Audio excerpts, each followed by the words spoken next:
uNkulunkulu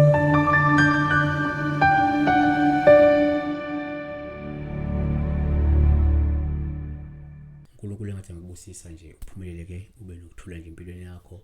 Sicela wenzela okubalekile like le video bese subscribe kunelink lapha ngizansi ngoyisebenzisa ukuthi ube yilunga eliqabele le channel lokuzonza ukuthi ukwazi njani ukunikela ku channel ukuyeseka i channel ngemali engango-9 njalo ngenyanga. Kanti kune account number ongakwazi ukuthi uyisebenzise na ungayisebenzise ikakhulukazi uma ukuthi uyafisa ukunikela uyafisa ukusupport i channel isebenzisa le account. Mina ngiyama uPastor Ningi udaba olikasizwe Clean Boy siyabonga Pastor Ningi ngomsebenzi wakho obusisiwe kusechaza la ukuphupha uyiphoyisa. uNkulunkulu akakubusise naku ke singakusho ukuba uyiphoyisa kuphawuhle kakhulu ukuba uyiphoyisa. Into yokuqala singisho ukuthi number 1 uphupha uyiphoyisa siyithathe ngophawuluhle ongasho kwela ngokwesintu ukuthi usukuze kuba namandla uhlonishwe uvelele mhlawumbe uphinde uthole nodumo emkhakheni wakho.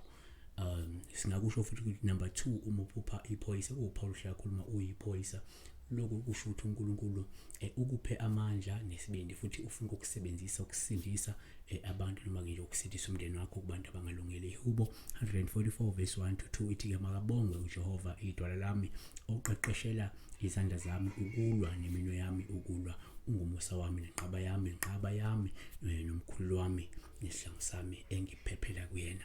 Number 3 asisho futhi ukuthi uphupha iphoyisa kuPawulos lakhuluma uyiphoyisa lusho ukuthi ke ungumuntu oqotho umuntu onenkathalo futhi ongahambisani mhlawumbe nezenzo eziphambene nokulunga. uThithu 3 verse 1 to 2 khumbula noma kukhumbuza abantu ukuba ke bathobele ababusi nesiphathimandla balalele balungele ukwenza konke okuhle banganyundeli umuntu babeke nokuthula babe mnene kubo bonke abantu.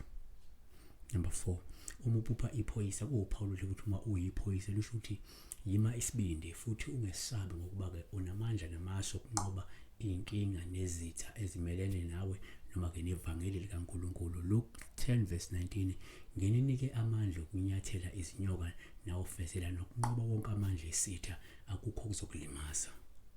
Number 5 uma uphupha futhi iphoyisa kuPawulos lakhuluma uyiphoyisa olusho ukuba nobizo nomsebenzi wokuvikela kanye nokusindisa abantu abampofu noma ababuthakathaka uphinde wenze nobulungiswa. Ihubo 82 empeleni verse 3 vikelani ophansi nentandane yenzelani ohluphekile noswele ubulungisa khululani ophansi nompofu nibasindise esandleni sababi.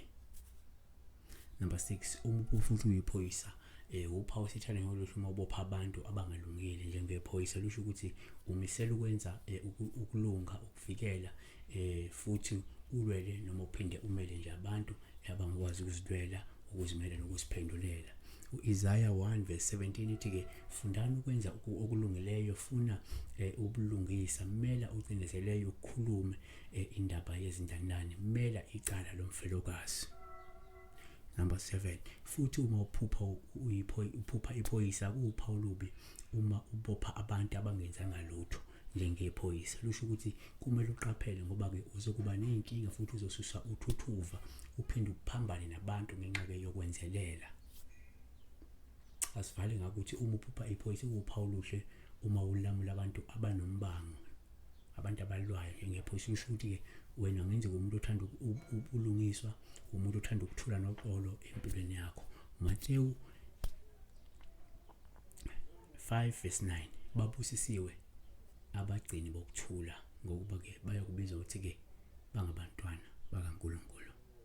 Kungenzeka ke umuntu obizele ukulwa izimpi zikamoya kuba iphoyisa ngasho ukuthi spiritually you have that power to fight the battles, spiritual battles.